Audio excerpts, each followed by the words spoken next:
enjoyed the food and the great drinks tonight. Okay, great. Now that I know that you're happy, I'll tell you who I am. Otherwise, I'd have to pretend I'm somebody else. Thank you so much for being here tonight in this special event. I really appreciate your time. This event is sponsored by or organized by WITI and Nanotech Nexus. And for those of you who don't know me, my name is Adriana Vela, and I am the founder and head of Nanotech Nexus, which is a leading industry organization focused on the commercialization of nanotechnology applications. And representing WITI, Women in Technology International, is the San Diego chapter network director, Carrie Adelson. And I'd like to just ask her to say hello and say just a few words about WITI. Carrie?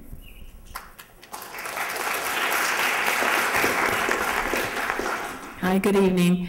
I'm very, very thrilled that you're all here. I think it's a fantastic panel that we have this evening and quite an excellent program. Everything that we do is team.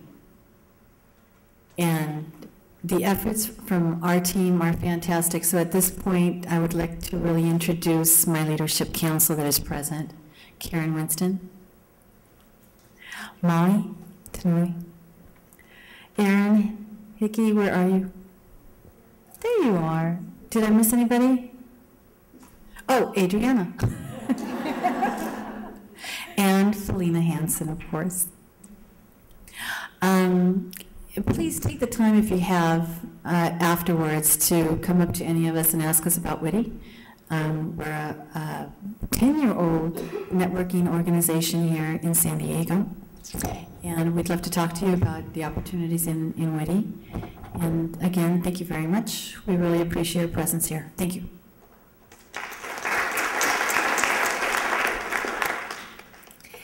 Thank you, Carrie.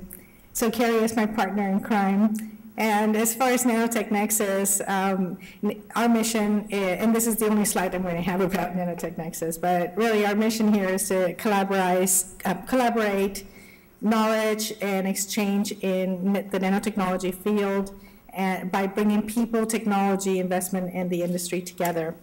So, and you already heard about WITI, great organization. We're actually, we have chapters not only all over the US, but also in other countries. And before we get started, I definitely want to make sure I thank our sponsors. Without their support, this would not have been possible. Clearly, NetCloud, which is a part of Hewlett Packard, they're the ones responsible for printing our beautiful programs. I'm sure that, especially for all of you business people, I need to give you the scoop on this. This just cost $1.20 for this program a piece. You can't lose by using them for your catalogs or your business products. Also, St. Petersburg Vodka, I hope you enjoyed the tasting. My Startup Program, UCSD Extensions, they have wonderful, wonderful programs for graphic design and their digital arts program is probably unmatched by any other programs anywhere. The soft drinks, Kenobi Martins, of course, for this beautiful venue for our event. Fish and Richardson, who's a great supporter of WITI, and Melanie Peters Productions, who is gracious enough to videotape this program.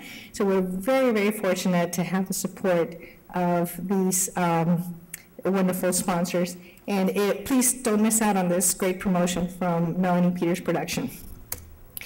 Our partners are organizations and groups that we collaborate with to help get the word out: Tech Coast Angels, Hera Hub, 85 Broads, the Athena Group, Radio Venture Club, Radio Venture Fund, I apologize, the Von Lieberg Entrepreneurial Center, and Connect.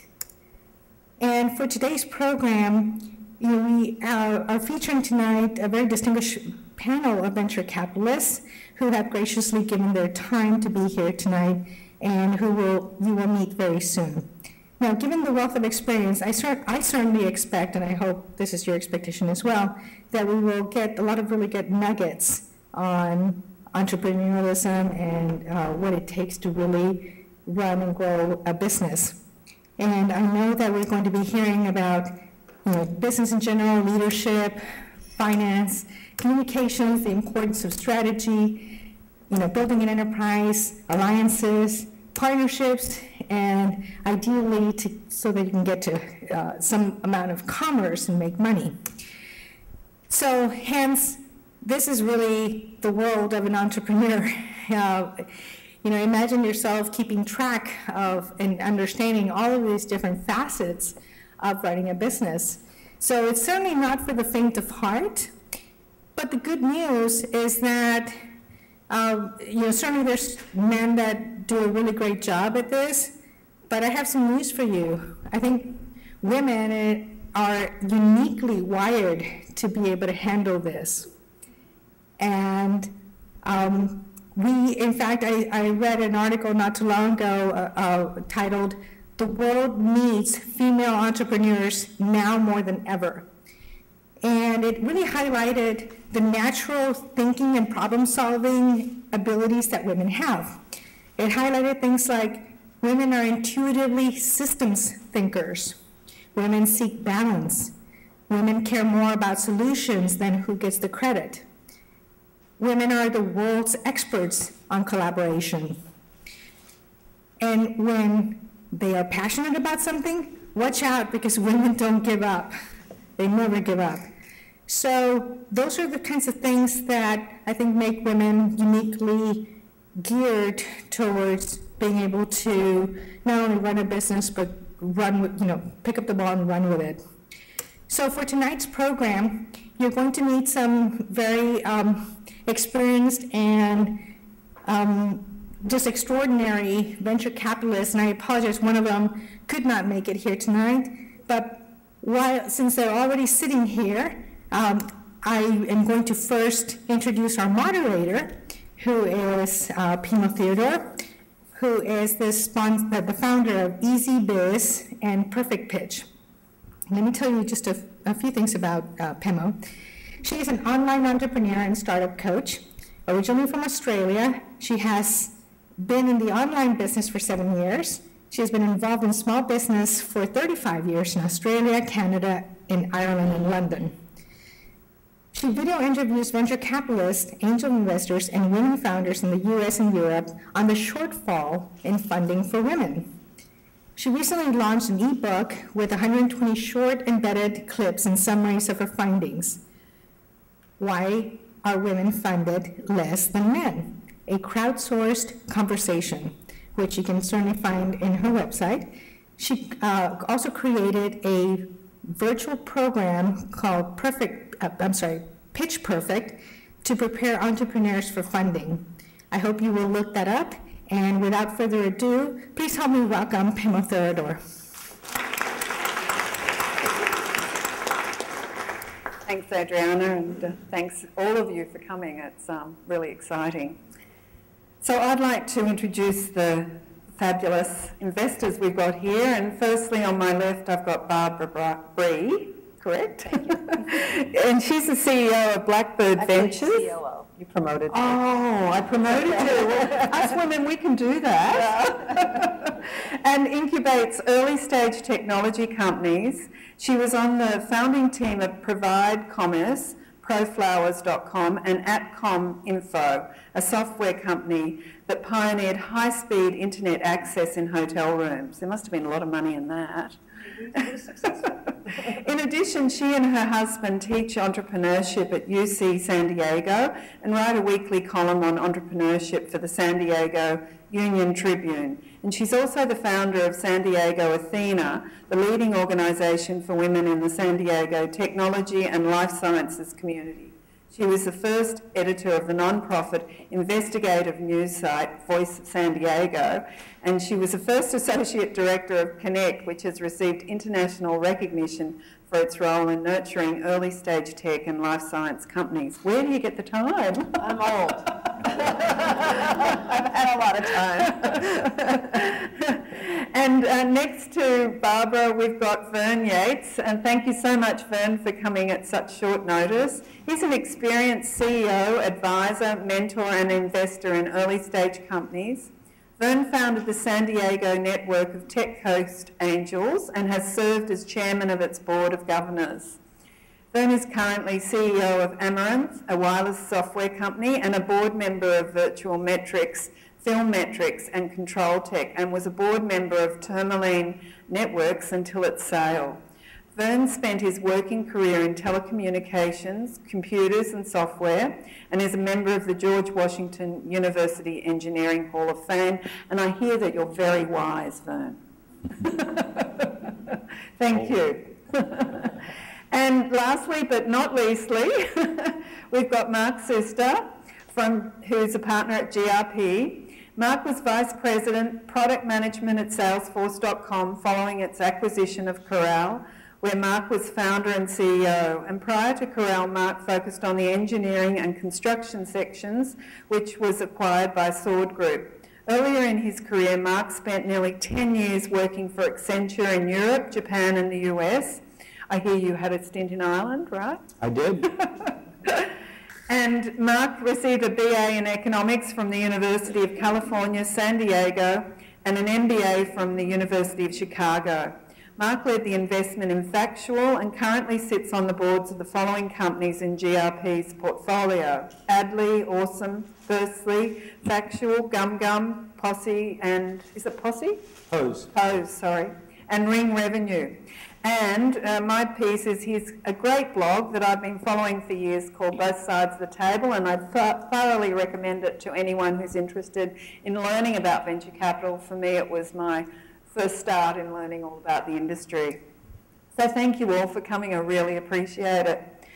So I'd like to quote from Dow Jones Venture Source, who state that 6% of companies seeking venture in 2010 had female CEOs, and 7% of companies seeking venture in 2010 had female founders. Not very big percentages.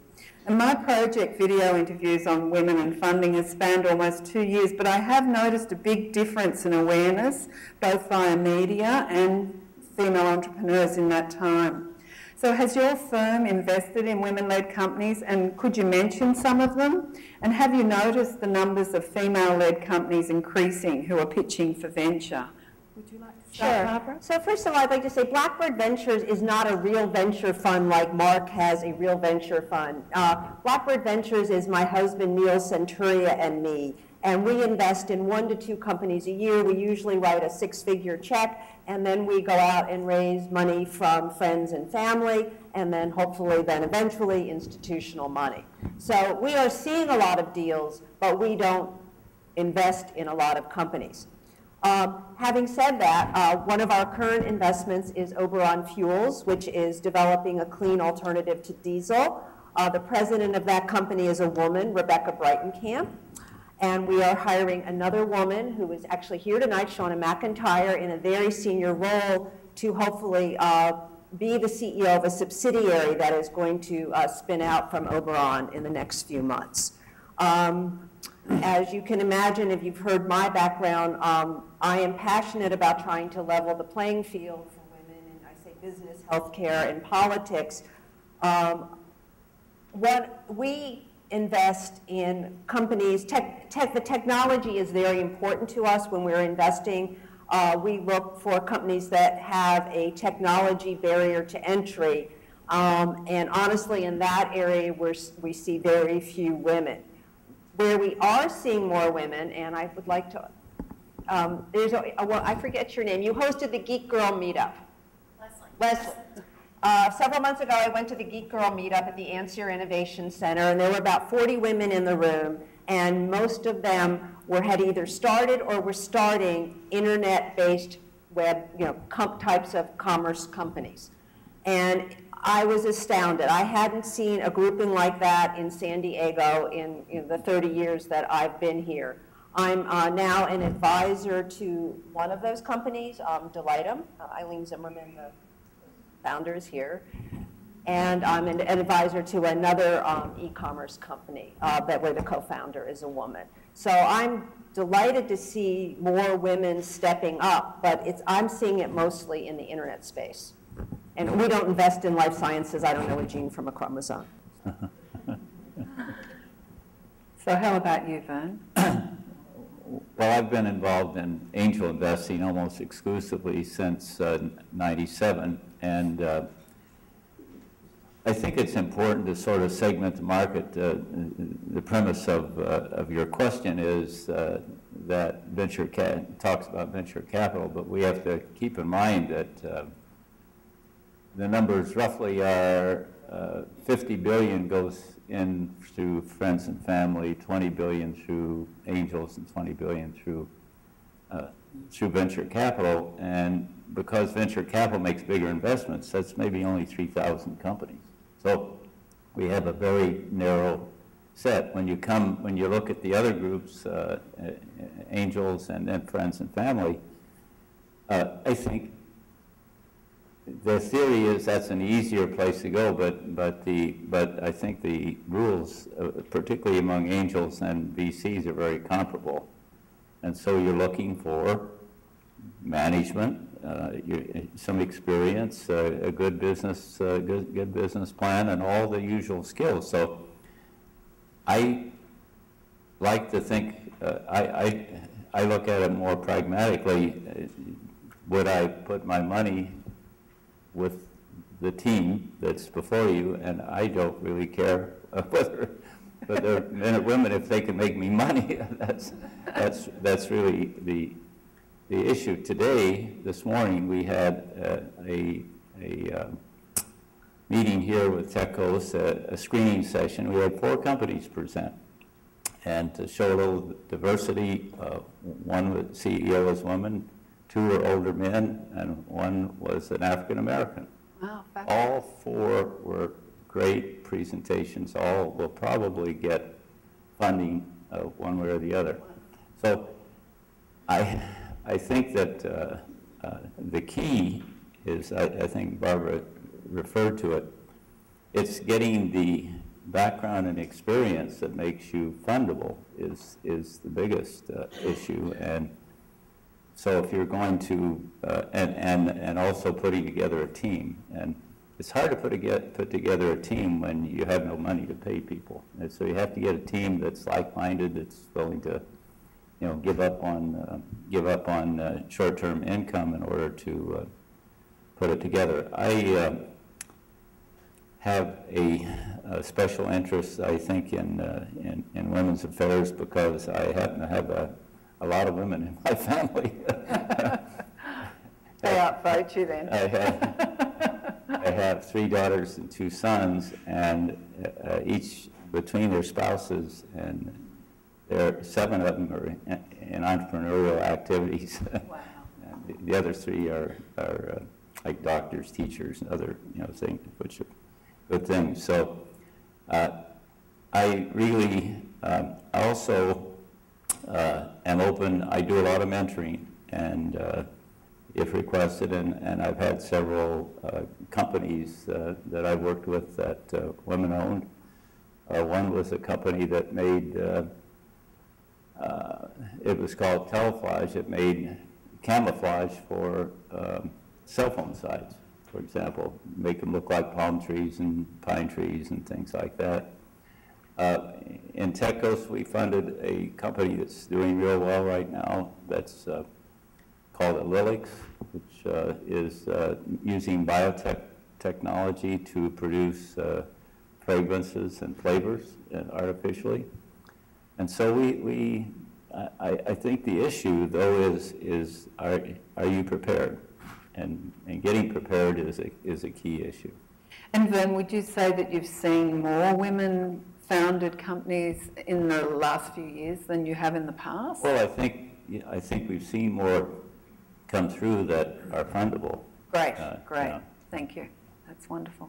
So, Mark, tell me about the companies you've invested in and what you think about that's happening with female entrepreneurs and founders. So I'll just point to data. Our 2000 fund, it was a $380 million fund. It was the best performing fund in the country for that vintage. And of that, we had 33 investments, and 3 were run by women. So I guess at least that makes us better than the average. But our 2 biggest returns were both led by women. Wow, that's fabulous. So we funded a company called Ulta Cosmetics and Beauty. We exited at about $2.5 billion. It's now worth about $7.5 billion. And the other company was called HDI, Health Data Insights. We just sold in December for $400 million and returned $129 million to our shareholders. And those were our two biggest returns. Out of total coincidence, our worst performing company was also run by a woman. So just to be equal opportunity, it was called Baby Style, and it didn't end so well. And it's a shame because it really should have. And it had Cindy Crawford on the board. But that's an aside. I wasn't on the board. Damn.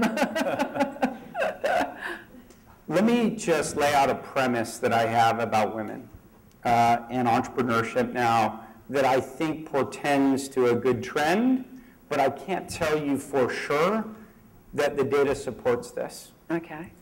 So when I did my first company was 1999, and to start a company in 1999 took about $5 million.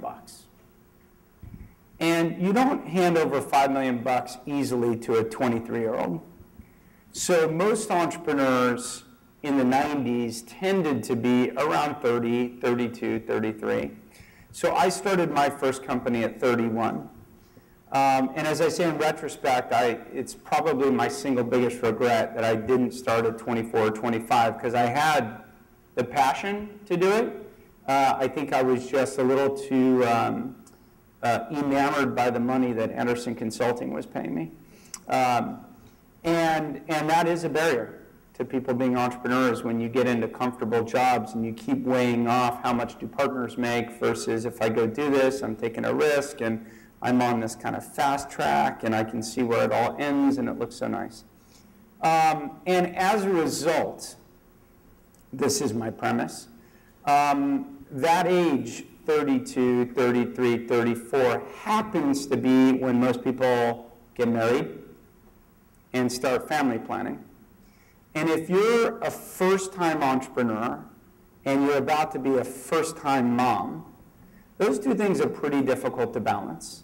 I'm not saying it can't be done, but if I didn't say it, I'd be disingenuous. It's pretty freaking hard to be a father and be an entrepreneur. I can tell you, and honestly, it's the reason I'm a venture capitalist today. I found it very difficult to balance having young kids and being an entrepreneur. People do it. I fund them. I don't have a problem funding them, but just being real. Now, here's what's changed is the amount of capital in IT. I can't speak for med tech, health sciences. I don't touch these areas or manufacturing or anything else, but to form a technology company today, really, if you can develop software yourself, it probably is less than $25,000. If you are not capable of developing software and you have to partner with people who are, and those people need to get paid, maximum $250,000 up to $500,000. And as a result, I don't think a bunch of smart people sat around and said, I think I'm going to create a new category and we're going to call it seed stage VC. You know, there's just people who aren't that clever. The market changed. And as a result, you have a lot more early stage, seed stage funds. And in fact, there's probably 40 or 50 of them now. And 6, 7 years ago, there were 0. And they are willing to write $250,000, $500,000 checks. As a result, venture capitalists who are later stage have also started writing earlier stage checks. And what you find is that founders tend to be more technical, and they tend to be much younger. And in fact, many people like to write early checks to people who are 23 or 24.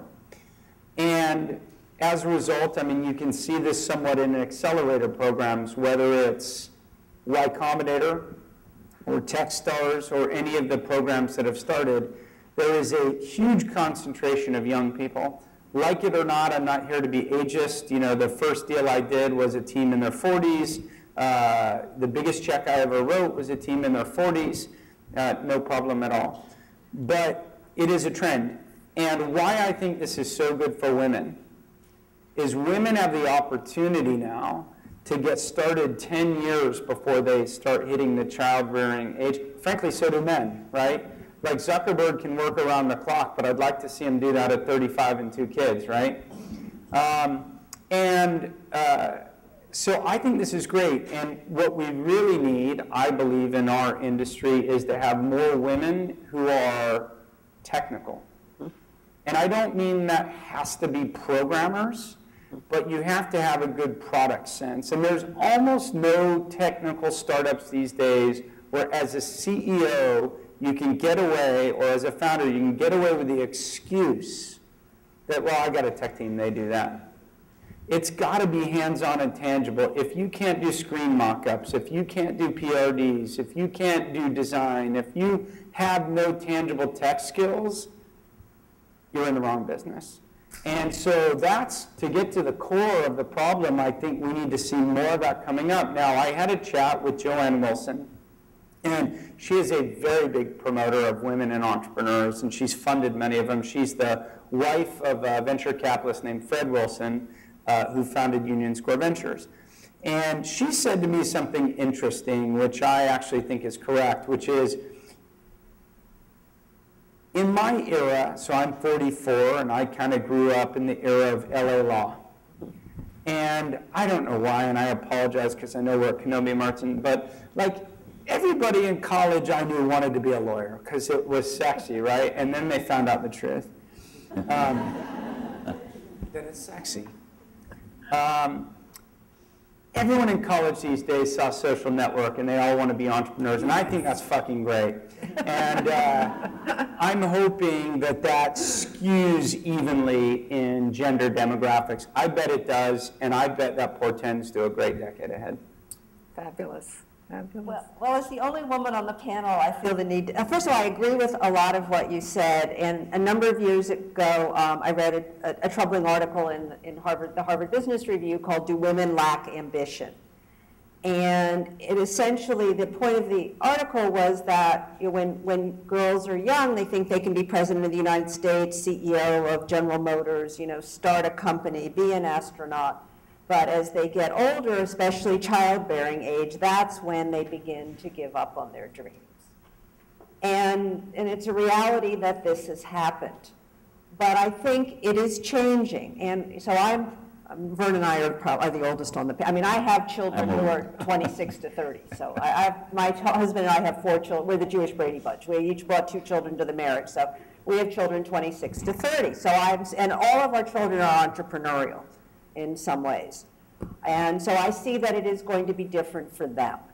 But I also view life as a series of chapters. And I actually didn't become an entrepreneur in the business world until I was in my 40s and got divorced and looked around and had been working with all these entrepreneurs at UCSD and thought, well, if they can do it, I can do it too.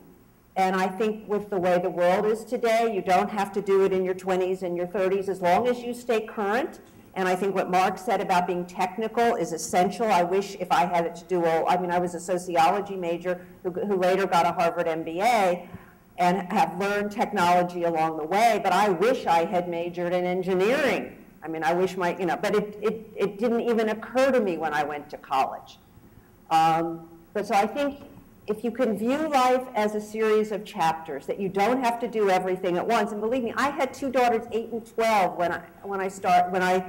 actually, by the time we started AtCom, they were 14 and 11. A 14-year-old girl is horrible. If you all remember what you were like when you were 14. And my daughters, when they were teenagers, I mean, I didn't see them as much as I would have liked to, but I didn't have a choice. I was a single mother. My ex-husband had very little to do with us, you know, and I wanted to make money. I mean, I wanted to be financially independent. It was important to me. And my daughters now adore me. They tell me I've been the best role model they could ever have had. They're both entrepreneurial. I don't think you have to be there. Don't feel guilty. You don't have to be there every minute for your kids. It's okay. And another thing, I also was blessed to have a mother who was entrepreneurial. So I think I had an unusual role model that allowed me to probably do things that a lot of my contemporaries didn't. I mean, one of which was to go to Harvard Business School in the 70s, which very few women were doing. And my mom was my mother was a VP in a large ad agency in the era of the TV show Mad Men. She then went back to school and got a master's in psychology and became an author and wrote books like The Sexually Aggressive Woman. So yes, I did not have a typical life. But I sort of always knew that I could reinvent myself. And I think and I've had a lot of careers. I've been a high school teacher, a journalist. I worked at UCSD. Then I became an entrepreneur. And now my husband jokes that I'm a political operative because I'm very focused on politics right now. Because he has his own personal political operative in the house. So you're going to be able to do lots of things in your lives. And I think the most important thing is honestly what Mark said, is get that strong technical foundation. And I'm actually working with a program at UCSD called Startup XX, where we're sort of trying to do a mini Y Combinator for women graduate students. And those 3 women are here tonight, and I'm working with Irene Chen, who is one of them. And her PhD thesis is about, you'll have to correct me, is about it's biomimicry, looking at the way a certain kind of tortoise shell is constructed and how can that be applied to making a better bulletproof vest. Isn't that wonderful? And she's also working on something else that uses rainwater to create energy and could be used in third world countries. So this is the future. And that's a great point, actually, that you bring up, because Wendy Lee, who's the CEO of Get Satisfaction, said to me in her interview that women phase in and out at different times in their life, and that they have that ability to, be an entrepreneur when they're young, maybe have a family, like Mark was suggesting, and then come back later in later life. And definitely, well, I've never stopped myself, but even when I was raising the children like you, I was working and doing business and making money. But I think that's the wonderful thing for women, that they don't have to plug in just at a certain age. It depends on your own spirit and creativity. So I was just wondering what you would perceive as qualities that female founders would need to arm themselves, or to have in their toolbox, to become successful entrepreneurs and to raise venture. Would you see that there's any particular qualities that we need to develop? Vern. I think that women are generally more collaborative than men, and you can see that, and where there's a situation where bringing the best out of a team is part of the success, I think they have an advantage. I think men aren't quite as collaborative. Also very tenacious, focused. I have some of those children that will, get a vision and work the vision, and I think that's another important characteristic I've noticed. But I would also second that one of the big difficulties in getting funded today, particularly at the angel level, or the $250,000, $500,000, $1 million level, is having those technical skills, because in the software, there's a lot of software opportunity between the wireless world right now and other areas, that if you don't have that, or have some really good experience that you can bring to the table, it's tough. It's tough.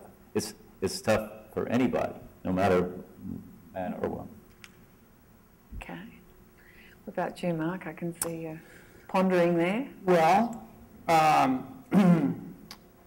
guess she said in the opening that women are better positioned to be entrepreneurs, and I don't agree. I believe they are equally positioned, but I don't feel like, I always say to male-dominated teams, you really need to have some XX chromosomes here. And I think it really does change the nature of teams. I mean, for all the women in the room, you'll never be able to know this, but when all guys are in a room, it descends into terribleness. And one-upmanship and nasty jokes and all the stuff you imagine, and it's all true. And I think women balance that out. And I think if I could just be cliche for a moment, my experience, Women tend to be more organized. They tend to be better planners. I'm not sure that collaborative is actually better. I do think a healthy amount of competition is good. I do think a certain assertiveness is good. So I actually encourage women to consider getting outside your comfort zone and being more assertive and not being steamrolled. You know, I say to my wife, I've taught my wife a term, which I guess you will appreciate. I call it getting out your IJ. Getting out your IJ is getting out your inner Jew. And Yes, that's great, right? and my wife doesn't have it. And so we'll prepare for a meeting. I mean, my wife is smart. She, Brown undergrad, worked in MBA, ex-Google. I mean, she's had a good career. But in business situations, she falls into that typecast role of wanting to get along. And I don't. I have IJ. And my kids, it just got it in the DNA. I'll just tell you a quick funny story, but this will be an example. My wife had taken my son to a bakery to do homework, and she was giving him, she's very type A. She's like, I'm going to give him a little bite of chocolate croissant for every 3 pages he gets done, and we're going to stay focused on the exercises. She definitely is the planner and disciplinarian in the house, and I keep trying to keep him up to play Wii. So they walk into Le Pain Quotidien, and my son says, I want the chocolate cake. I want a slice of chocolate cake. I don't want the croissant. And my wife says, but the chocolate cake is whole. It's not cut. And they don't do slices of that. And he looks at her and he says, well, aren't you going to ask if they'll do it? And my wife was like, you know, sheepishly saying, well, I don't want to bother them. It's a whole cake. He says, you have to ask. So they ask, and of course they say no problem, right? But my wife would have just accepted it. And I love my wife, and she's great, and she has all the attributes that balance out the craziness that I am. But I think it's okay to be assertive, and it's okay to ask for what you deserve. And what you have to understand is rightly or wrongly, and this needs to change, but the world of finance is dominated by men. It's like, must be 85, 90% men. So you're going to have to deal with us. And most of us are also kind of short-tempered, short-patient, you know, ADD, like get to the answer, whatever. And what I've learned about people like that is they tend to respect people who get to the answer, get to the point, in your face. And you can't really change your character. You're going to be who you are, and I'm not telling you to do otherwise. But be conscious of the kind of communication styles and how you get interpreted. And I think rightly or wrongly, most men are looking for that slight assertiveness, and I think it's just something to be conscious of. Yeah, I agree. So I think I'm I think probably I come across as nice to most people. I'm sure I have enemies. I'm not so sure. You're not so sure. Thank you, Mark. I know that. That's right. My IJ is coming out, right? But I'm a highly competitive person. And when Neil and I were starting ACCOM, some very influential people in this town told us we were going to fail miserably. And they told me to go back to Connect, where I'd have a nice, safe job. And I said, fuck. Sorry. I didn't say that out loud to them, but I said it under my breath. And I was determined that this company was going to be successful. And believe me, we had some dark days. I mean, there was one time we were down to $22,000 in the bank. We could barely make the next payroll. But unbelievably, a friend of a friend walked in, a guy named Alan Simon, and in a week he invested $750,000. And he made a lot of money, and I'm glad he made a lot of money. And after that, we raised one round of venture capital from a firm in New York called Patrikoff, and that was enough to get us to a very nice exit. So I think you got to be competitive. You got to want to win, and I like to win. But I think really, you know, not just saying it, we just met for the first time today, but this is the model, I think, of the communication style, if nothing else. Like, when we met outside, you came right up to me and you said, here's who I am, here's what I've accomplished, here's what I've done, here's what I'm going to do. And I'm like, Jesus Christ. I wanted to meet you. I know, but like you did it in such a perfect, assertive way. And Alex did the same thing. He's like, zoom. He's like, hey, here's what I'm doing, and I got this pet coming in. And you have to be like that a little bit. Got to have your 1-minute elevator pitch. So I think you can be both. So I've also started 2 organizations so it's funny, in the business world where I made my money, neither company was my idea. I was there on day one, but it was Neil's idea for AdCom, and it was the BlueMountain.com idea, family idea for ProFlowers. But each time I was there on day one, and I actually had to negotiate for my share of the ownership each time. And each time I actually did, in retrospect, a very good job. And I didn't take what they offered the first time. And the first time I'm dealing with Neil, who I'm dating. And I did very well. So you have to be able to negotiate. And I would actually suggest that you take a class or some sort of course in negotiation. It will serve you well in whatever you do. You're going to have to buy a car, buy a house, whatever. You're going to need good negotiation. I agree with that. I think that's fabulous. Add one more thing. Yeah. Surround yourself with people who know things you don't know that can help, because you can't know everything, and when something comes up and you're not certain what the right situation is, if you have people you can go to, phone, have lunch, whatever, that helps. And I've seen that happen, and I think actually women do that more than men do. Mm-hmm. I think that they really will seek advice from others to either solidify what they're thinking or find out something they didn't know. Yeah, that's great. So I've noticed something quite interesting, and I've heard other people speak about this, but I read it in Women in Leadership and Information Society, that women tend to ask for exactly what they need from investors and end up with half of what they require, whereas men tend to ask for twice as much venture in hopes of getting half from investors. So I'm wondering if any of you have noted this issue with female founders, and if so, what would your advice be? I think, Mark, you probably have the most experience with this. So. Listen, I'm not sure that sounds that credible, but I maybe will just generalize the advice for everyone. You should raise what you need. Now, here's the great irony about venture capital. Venture capitalists want to own somewhere between 20 to 33% of your business. If one venture capitalist is doing it, if 2 are doing it, they might split that amount. So they want to own, let's call it 25% of your business. So whether you're raising 1 million, 2 million, or 5 million, they want to own the same amount.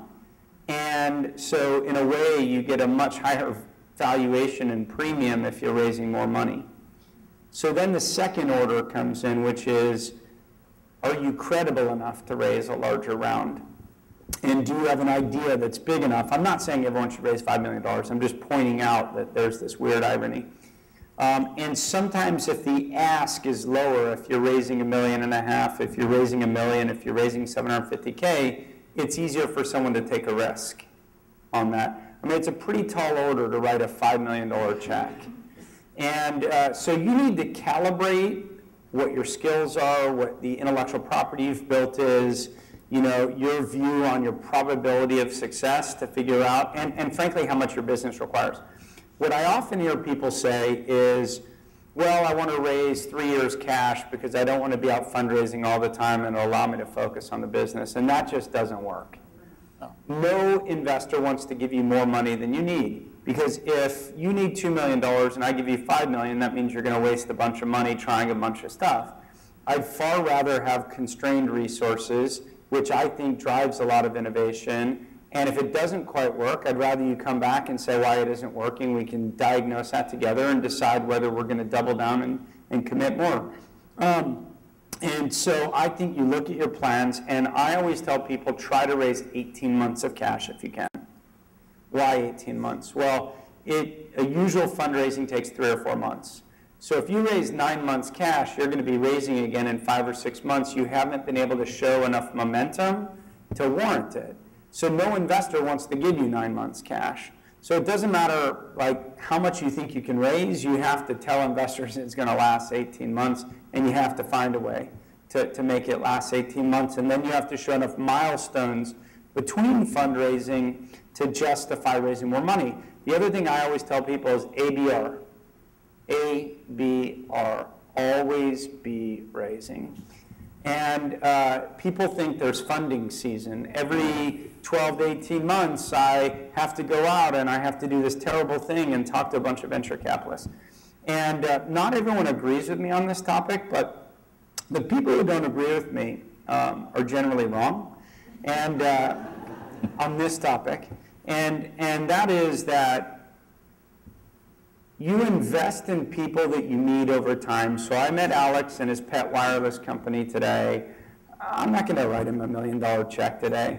But by the time I see him next, maybe he's made a bunch of progress and got his first clients and finished his products. And then you see him 4 months later and he raised $500,000 from angels. And then you see him 4 months later and he's in PetSmart and he's got a distribution deal. And then his co-founder quit, and you saw how he recovered from that and found someone else. And through the trials and tribulations of getting to know people, you make a much better assessment of whether they are good investment opportunity. And frankly, if you would take VC money after a first meeting, then I think you're not so smart, because like, are you really going to entrust your future 5 years of work for someone that you've had one meeting with? I mean, I always say, like, venture capital is much more difficult than marriage. You know, marriage, at least you can get divorced, right? Like, you can't divorce your VC, so choose wisely. And so always be raising, and you learn tons from being in the market, and it doesn't mean don't be prepared. You have to go to every meeting with a sense of purpose and keep the meetings short and so on and so forth. But that's my overall take, and I just can't see that women, maybe if they're not as hard at negotiating, they get talked down. But for the most part, VCs look at what is your 12 to 18 months cash need, and if you have a credible plan for how you're going to spend that, and they believe in the business and believe in you, they'll fund you the amount you need, not less, because they don't want you back in the market in 6 months. Great. I agree. I think a lot of early stage businesses that come through the angel network really don't understand the cash needs. One of the problems is that they usually say, well, I can get to market by this amount of time, or I'll have this much revenue. And stuff happens. And some of it outside of their control. It might take a little longer to get there, and time is money. An extra month to get to revenue is a month's worth of expense that you have to bear. So the other side is asking for way too much. This might be a good time to talk about the issue that's been brought up. It's very difficult to, it's easier to raise $250,000 to $1 million, or maybe $1.5 million, than 3, because 3 is in that middle ground that it's almost too small for VCs, and of course you have to be ready for VCs to even be considered, and it's too big for angels. So you have to come in with a plan that works, and quite often that may be a 2-stage plan where you get your $750,000, your $1 million, you get to some point where you've proven the model, and now you need the rest of the money. So, and fundraising is exactly what you say. Every entrepreneur would tell you, I'd rather be running my business than raising money, because they consider that a total distraction. They know what they need to do. They want to get on with it, and yet they have to go all these meetings. The other thing is you have to deal with shareholders. And I tell many startups that if you can get this going without outside money, do it, because you'll be in a stronger position when you do need money, or sometimes in today's world in software, you can do it on your own. You don't need outside money. Can I give just one soft bit of pushback on that? And generally speaking, I agree. But let me say one scenario where I see people sub-optimize their business because they don't raise outside capital. So let me start, because I know you guys do a lot of angel investing, by saying I tell 90% of the people I meet to raise angel money, because I think until you've really proven that your business is capable of venture capital, because venture capital expects huge returns, and so I always say it's like putting rocket fuel in, right? And sometimes if you're not pointing in the right direction, rocket fuel is going to, really mess with your head. But here's the problem, is I do see entrepreneurs who do this either self-funding or undercapitalizing an opportunity, and they are always an order of magnitude more risk averse because it's their own money. That is not always the best outcome. And so what I say, even people I know a few $1,000,000 and they're funding their own company with $500K, I always say, like, if you take $500K of outside capital and you put a blend between spending some of your money and some outside money, I think you end up taking slightly more risks because it just doesn't feel like everything you're spending is yours, and I think that creates more opportunity. So it's a balance. It's a generalization that I was talking about, because I've seen some that, particularly in software apps today, you can self-fund those. And if you can do that, life is so much easier. If you are limiting yourself, then that's a good point. But it's amazing what you can fund yourself if you have the right circumstance. If your spouse is working, for example, that's a steady job. Thanks. Okay, there was a couple of points that came out of my interviews and that stood out about women, and two of them I spoke about today on the podcast. One was that often we're classed as not very wanting to take risks, and the other piece is that we often don't like to we don't think too big enough for venture capitalists. And there was a 2010 GEM report recently published that said, compared with their male peers, women entrepreneurs in wealthier economies tend to be older, as equally educated, and as likely to create innovative products. Nonetheless, their growth expectations are half those of men. Okay. I know for our investment strategy personally is we only want to invest in things that can be big. I mean, maybe they're going to fall. I mean, we've had companies that have failed, that have fallen flat on their face, but we thought they could be big, and they had, if the technology had worked or something, it could have been big. Yes. So we're always going to try to do something big. And I mean, today the women I see are thinking big. Maybe they weren't a few years ago. Okay. But I think as many women as men are. That's really good. Yeah. Okay. You see the business plan comes in, and they have a $2 billion addressable market, and they're going to be doing $50 million after 5 or 6 years. Well, that's not very aggressive if you, but I agree with you. That's a problem across the board. Okay. Now you might have a business that's making nice profits, but that if you really have a good business model, why not go for 20% of that market, or 30 or 50 or whatever you can get? I'll be the controversial one to say, I'm not sure every business has to want to scale to be big. I think the overwhelming majority of entrepreneurs never will. And the overwhelming majority of entrepreneurs are not capable of it. And yet they can run really meaningful businesses that can be positive life experiences and can generate real wealth and economic distributions at lower tax rates and more control over your life by being an entrepreneur that doesn't want to scale. Scale is weekends, it's evenings, it's travel, it's flights. It's time away from your family, it's stress, it's outside capital, it's big risks, it's, if you succeed, like fierce competition. And some people are attracted to that and some people aren't. And what I don't like is when the people who don't have the ambitions to scale are seen as failures. And I think we have to encourage entrepreneurs to build whatever size businesses they want. I will tell you that if you're talking to people like us, then you have to be in that category of people who want to scale, because even angels don't have ambitions to fund a company that isn't going to scale to be big. So it may be harder for you to raise capital to do that kind of business, But if that's what's in your heart and that's the kind of person that you are, and frankly, if you don't want to give up control, because sometimes you find someone who's not capable of scaling, and then eventually you take money from us and it's not scaling, well, guess what? We're going to find someone who can scale it.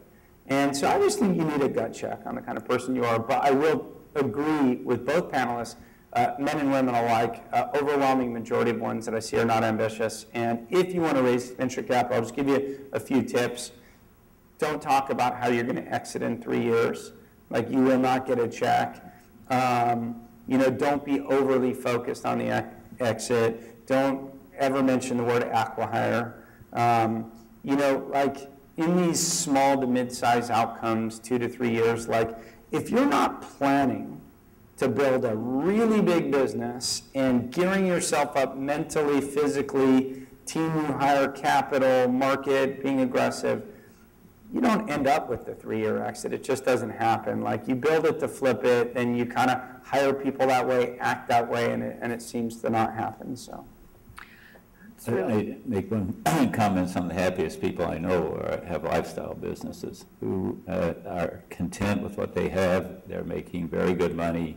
They don't have to deal with outside investors, and life is good. So how do you feel about the risk piece? Do you think women are averse to risk? We're generalising, I know, and we shouldn't, but it keeps being thrown out there. Yeah, all I can think of, there I am in 93, and I'm divorced, and I'm living in a house that's going to go into foreclosure, and I have to think of I have to sort of reinvent myself. And I had very little money in the bank at the time. But I guess I didn't see it as taking risk to do a startup. I just thought, I'm in San Diego. I'm going to learn a lot. If this fails, I'll get a job. I mean, so I didn't worry. And then at a point, I'd saved enough money to support my family for a year. That was when by the time I joined ProFlowers, I actually had a mini exit from something that I'd invested in years before.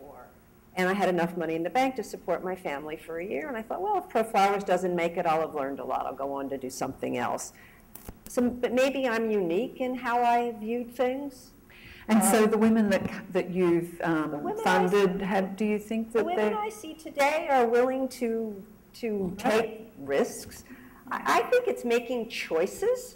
Okay. I don't see it as taking a risk. It's making a choice to be an entrepreneur, to have the lifestyle, the benefits, as well as there were some sleepless nights, and I told you at our first company, we almost ran out of money a few times, and it was stressful. Yes. But it was worth it in the end. Risk is, I guess, in the eyes of the beholder. My first startup I joined, I moved halfway across the country, bought a new house, and my wife learned she was having twins, and within 6 months I took a pay cut because we were almost out of money. So but during that time, it never really, I was never really worried about the future because I knew that I had certain skills and I could go do something else if I had to. It turned out okay. Back to your point, it was instant overnight success after 10 years. Yeah, exactly. And I was paid in stock for part of what I missed in salary, so 10 years later I was paid for that 10 years earlier. Yeah. So maybe some of us don't see it as risk. Maybe it's just our choices, as you were suggesting. What do you think? Do you think women are risk averse, Mark? I'm not a sociologist, so I can't really tell you. I mean, if I had to tell you my gut, I'd say they're probably more risk averse than men. Okay. I'd say most people are risk averse. Overwhelming majority of people are risk averse. I'll tell you what I look for so that I don't have to make it gender specific because I don't really know. Okay. I tend to look for people who are not country club. Because when you're country club, you have a vested interest in protecting order.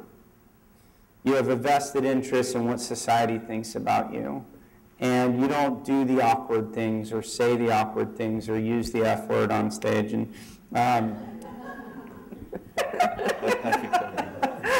we actually now belong to a country club, but Neil's a golfer. But I'm obviously making, using country club as, how about if I say born with a silver spoon in your mouth? So I have a huge attraction to working with immigrants. I think it's embedded in the culture of immigrants to come here and to make things better and to work hard to provide for new generations. I tend to look for people who have a chip on their shoulder that get personal satisfaction from telling doubters to F off. I think that's a huge motivator. I think there have been studies done to show that there have been some characteristics of some of the most successful entrepreneurs as having father issues. I think that all stems from the same place. Like, what does it take to really go the extra distance when most people won't? What does it take to really want to prove yourself once you've already proven yourself, to keep going? You know, maybe look at Obama, maybe look at Clinton as, you know, two presidents who, single families, and maybe that plays into it, I don't know. Or maybe even George Bush as the not smartest Bush who had to prove to his other siblings that he could do something, or his dad, I don't know. I mean, he's like, some of the books written about him actually talk about this. I'm not saying he's dumb, but like, you know, his father was pretty smart. And didn't say he was dumb, I just said his father was... We now have a political discussion. I think I'm on the same page as Mark. I just said his father was smart. I'm not making... But I just see in those three people, they all seem to have a little bit of a chip on their shoulder. And I tend to look for that in entrepreneurs. And, you know, Fred Wilson, who writes this blog, avc.com, and he wrote recently a blog post about incumbents versus insurgents. And that's perfect language, and it's the language that I tend to use. Like, you know, I'm looking for the Visigoths. You know, I'm looking for the people who see that the Romans are fat and having orgies and staying out all night, and they want what they have. And they're willing to not play by the same rules. And honestly, I do think there's a perfect analogy for entrepreneurs who just don't accept the way the order is and are willing to change it when other people say you can't. Fabulous. That's an interesting comment. You made me start thinking about the entrepreneurs that I've been involved in, and that is a common characteristic. I've been involved with German, Romanian, Puerto Rican, Iranian, Lebanese, and on and on. And they were all the first generation. So I'm going to stop hogging the questions, and I'm going to open it up to the floor if anyone would like to ask a question. Eileen has a question. We've got a microphone coming. All right, my name is Eileen Zimmerman. I'm the CEO and co-founder of Delightem. We're the Yelp of gift giving. We help make gifting easier by helping you find and share gift ideas with your friends. So my question is, there are a lot of things being written right now about why women don't start companies, and you guys have all addressed it. And I totally agree with you, Mark. I think it's pretty obvious why women don't start companies at this age. Say it. And I think you nailed it. It's dead on. And I appreciate Barbara's kind of flip in that. I actually heard on a recent women's tech founder panel, one of the women say, you know, I think it's selfish for somebody to start a family or have kids when they're working on a startup. So I think I have, been with my second here, coming along in a few weeks, some experience with this, and I know what the challenges are growing a baby and growing a startup. So my question is, assuming that you had a company, you know, that was coming into you that had an outstanding team and had, you know, proven traction and proven their business model, what questions would you have if the CEO or a founding team member was pregnant? And what advice would you give to overcome, you know, whatever concerns that you had? And would it change, or what would change about the way you think about the investment? So do you mind if I jump in first on this one? So let me say, first of all, I thought it was a great intro to the question, because, you know, getting a really concise overview of who you are and what your company are is always a smart strategy. Not enough people do that, and some people are too long-winded. The person that I work with the most in venture capital in any city is a woman. And her name is Dana Settle, and she works with Alan Patrikoff at Graycroft. She's the partner for Los Angeles. And over the course of time of knowing her, she's had 2 kids.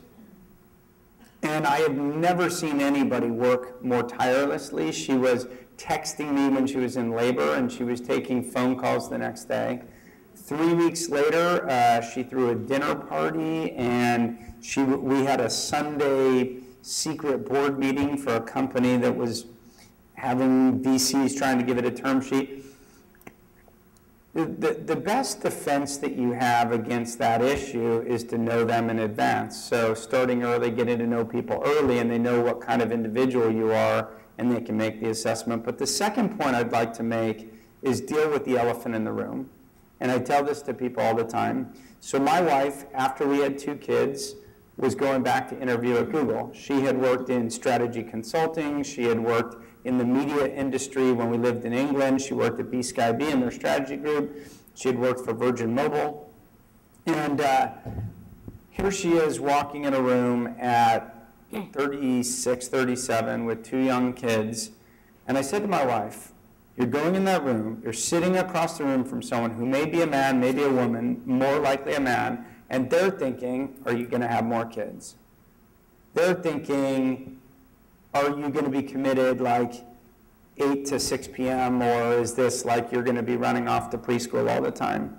And my wife is serious about her profession. And I said, you can either go have a really nice meeting where they're thinking it and you say nothing and legally they can't ask you, or you can deal with the frickin' issue. And so I said, here's what I would say. Here's what the IJ should be telling you. You go into that meeting and you say, I have 2 kids. I'm a very happy and proud mom.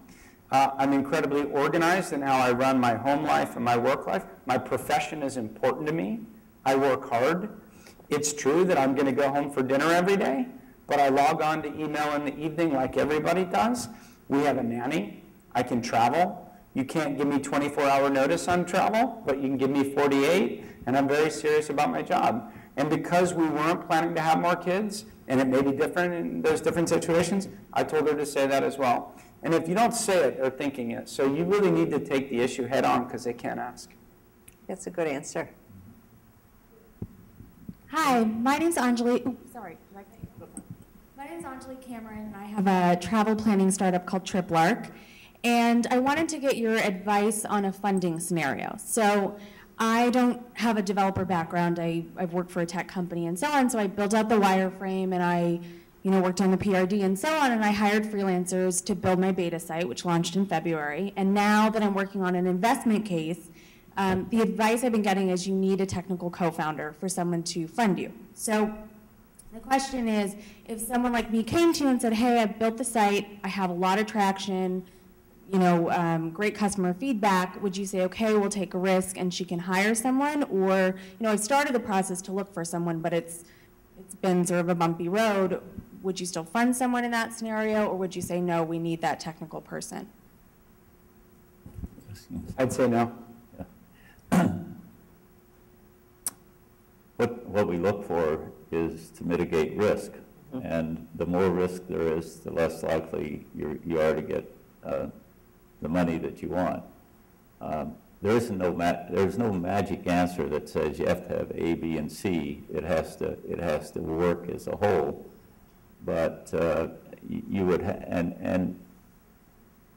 angels are almost as critical. They'll do different deals, but they still look for the same thing. They want a nice return, and they want to know that the team, the more of the team that's in place, and the further you are down the path, if you have customers, you have a business model that works, the more that you have, the more fundable you are.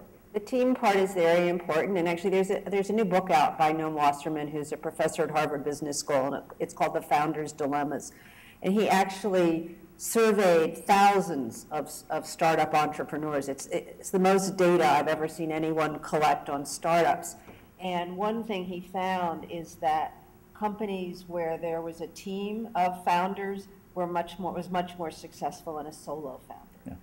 So I wouldn't discourage you from doing what you're doing, though, because you might be able to get it up to a point where it becomes a nice revenue for you, and maybe you can attract some more people into your venture. So I wouldn't say quit what you're doing, because it's, Yeah, and these are venture capital, the No Wasserman book is all about venture capital-backed startups. And as Mark and Vern have said, you can have wonderful businesses that don't ever raise venture capital and make a nice living from it.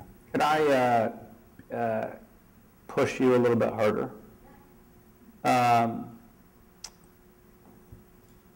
Part of what I would be judging in you is your ability to source talent, your ability to close talent, your ability to persuade someone to work with you even when you can't pay them, because you have that X factor that they think, I should never work with you, but I can't not do this. This feels like a real opportunity.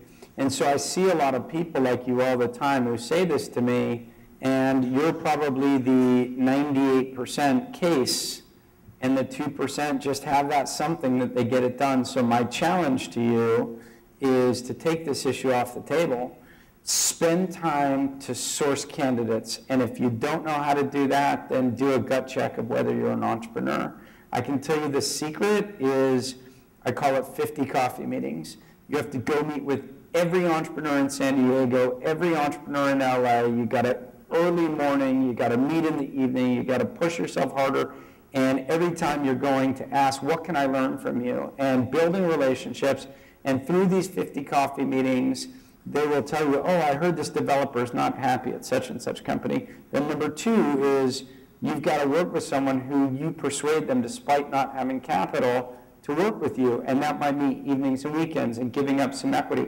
Co-founder does not mean 50-50.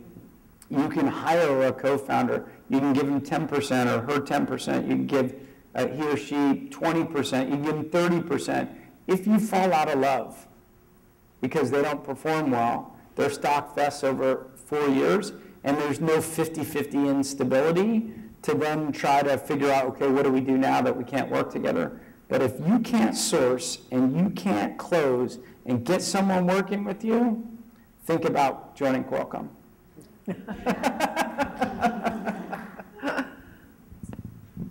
Hi, I'm Kelly Hill.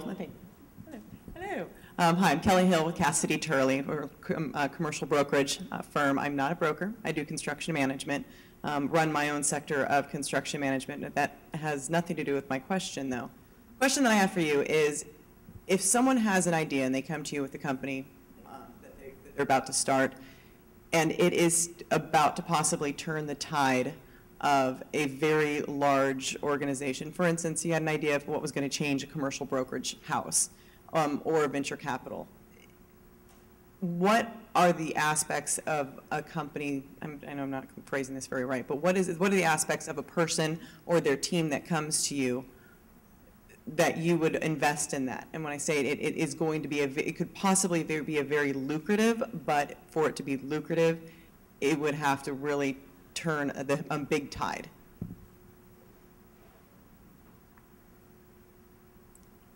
Well, we would look at the team and whether the team has a demonstrated track record of being able to do similar things. And that's, and whether we...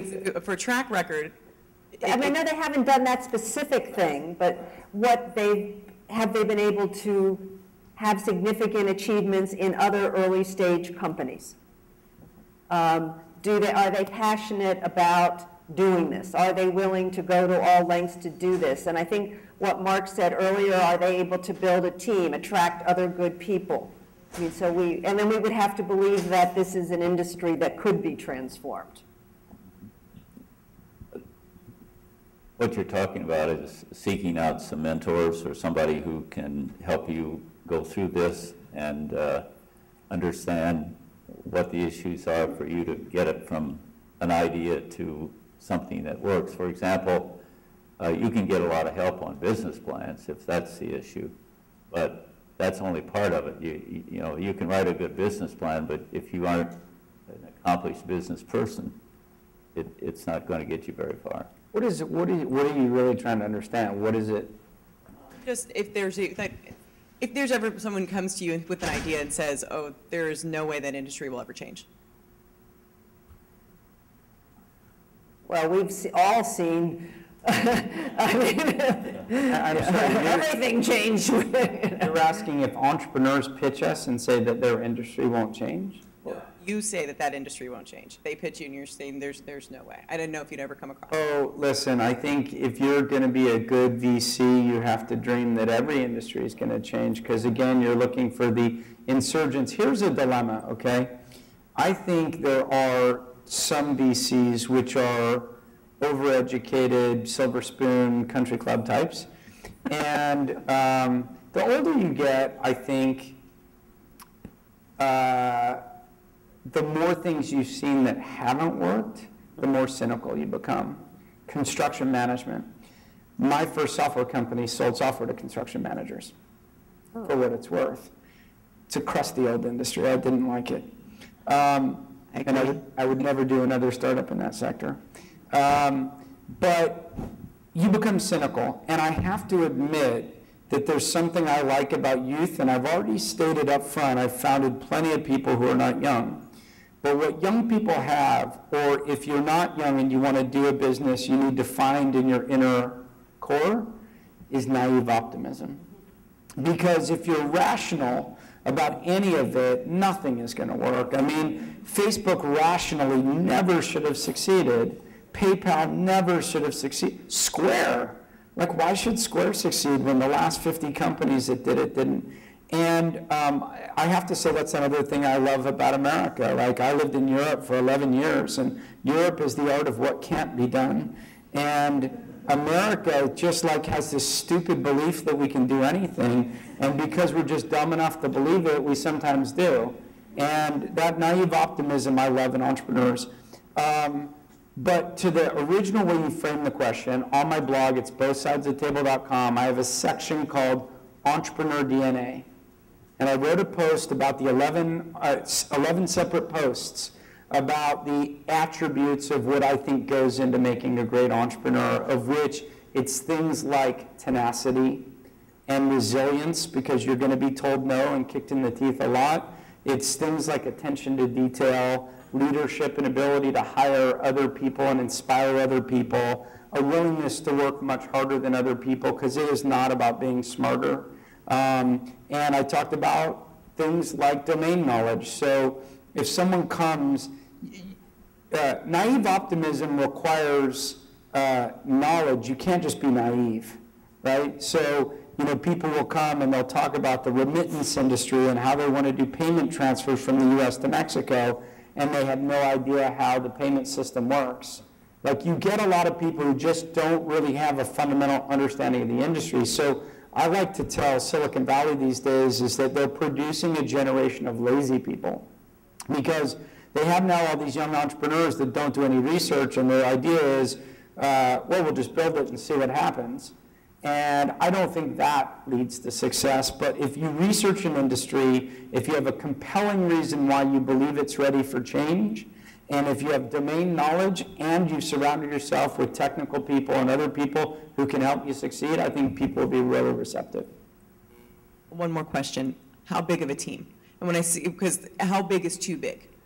And have you been approached by people who've come in with 17 people? You know, I mean, no one's going to do that. We know that. At least we hope not. Do you mean how many people come to the room to pitch, or how many on the team? How many on the team? Oh, I funded a company with 65 people. I mean, the VCs fund at all levels, and to have 65 people, all it means is you've been able to raise money in the past and you're earning revenue that affords the people. 17 is no problem at all. 17 would be a good sign to me, because it would show me that there's some level of success. Now, if you told me that the 17 people each are equal and have equal equity and they're all co-founders, then I'm not so interested. Yeah. So we've got 5 minutes left. If we got one more question. Well, okay. So one of the Tell us your name and who you are. my name is Arlene Doria. I'm a biomedical engineer from the University of California, Irvine. I'll tell you a little thing that stuck out to me, and it was right at the beginning where you said you don't invest in life science application, and everyone just kind of laughed, ha ha ha. And so this comes to the phrase that you all say over and over again, risk averse, to the biotech, the medical space. Now, I'm in the space where we are developing a technology that moves fluids around like a lab on a chip, but we use it with acoustics and sound. So you're not using any moving parts, and so it has huge implications in kind of biological science and biotech. I always see that, like for example, in Instagram, when they get acquired, in such a short time by Facebook, it makes investors here in the United States more risk-averse, even want to shy away from that biotech space. What kind of advice would you give to someone in this arena? First of all, we don't invest in life sciences because we don't know it. But there are a lot of, about the only venture funds we have left in San Diego that are based here are in life sciences. And there are a lot of venture funds that do life sciences, and a lot of the pharmaceutical companies now are setting up venture funds because there's, it's cheaper for them to do that than to spend money on their own R&D. So there's also SBIR grants. There are lots of places to go for money for what you are thinking of doing. Well, I could add to that. I don't invest in life science either. I don't understand it. I'm more on the technical and software side. But we have probably 40% of the members of the San Diego part of Tech Coast Angels are life science oriented. And they look and want life science deals, and particularly things where you nobody's looking for a 10-year life science investment, but there are lots of research going on in areas where there are milestones where the technology can be sold. So there's a lot of that. There's also medical devices and medical things like spine implants. And so I would say that if you have, an investable deal, it's possible. Now, if it's going to take $50 million or $100 million of total investment to get there, it's just not going to be something that you can start. But a lot of times you can get something going for a reasonable amount. And we've had some very good exits in the life science locally. Someone mentioned the SBIR program. Oh. Right. Based on the new SBIR authorization bill and how it's become inclusive of VC companies or VC-backed companies, I've worked with a lot of SBIR companies, and a lot of them are really run by women, so much more so than maybe in the commercial space. Is there maybe a chance there that because of this, the trend will become where you will look at the SBIR companies that are led by women, but also include them a little bit more in your VC activities? You should ask. That might be a really good trend. Well, before he answers, one of the things we like, the people that do life science investing like the SBIR money because it's non-dilutive. It brings money into the company without changing the equity. So that's an attractive part. If a team has that ability to bring in money that way, that works. I don't have a clue. Okay, well. I'll just say one really quick thing before you start. So almost always when I go to events, I do my best to kind of stay afterwards and talk to people and network and all that stuff. I've been on the road for 2 days, so you're going to have to excuse me. I hope I won't be too rude, but I'm going to hightail it out of here when this ends. So I came an hour early. Hopefully got to talk to enough of you. I just don't want to seem rude. I normally do stay, but I got to get home, back to LA. Okay. No, absolutely, we understand. And, first of all, I do want to, actually, before I do this, I do want to assert that these three venture capitalists are here to provide their nuggets and their experience just on investment in general. They're not industry specific. Well, they have their industry focus because that's where their domain expertise is. But it doesn't mean that there aren't opportunities or investment opportunities and interest in other areas, certainly in life sciences. I mean, by gosh, we're in one of the biggest biotech hubs. So there are a lot of venture capitalists that are very interested in life sciences here. So I want to, as part of our closing, first of all, I do want to thank very much our panelists. Please help me give them a real warm applause for them.